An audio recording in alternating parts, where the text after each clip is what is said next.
আসসালামু আলাইকুম।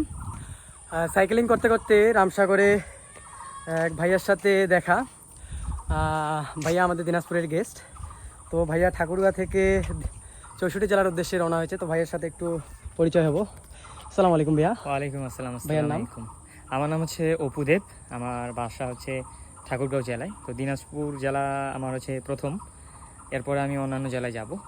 ঠাকুরগাঁও আমার সবার শেষে আর কি আচ্ছা, এক্সপ্লোর করব ঠাকুরগাঁও সবার শেষে, যেহেতু সেটা আমার নিজের জেলা। আর মূলত প্রত্যেকটা জেলার যে ঐতিহাসিক নিদর্শনগুলো আছে এগুলোকে পুঙ্খানুপুঙ্খভাবে খুঁটিনাটি সমস্ত কিছু তুলে ধরাই আমার এই লং ট্রিপের উদ্দেশ্য। আমার জন্য সবাই দোয়া করবেন, প্রার্থনা করবেন, যাতে করে এই ট্রিপটা আমি খুব সুন্দরভাবে সাবলীলভাবে সুস্থ থেকে কমপ্লিট করতে পারি। তো ভাইয়ার জন্য সবাই দোয়া রাখবেন যেন সুস্থভাবে আমাদের বাংলাদেশটিকে সুন্দরভাবে তুলে ধরতে পারে সবার সামনে। তো ভাইয়ের জন্য শুভকামনা থাকবে। আল্লাহ হাফেজ। Thank you.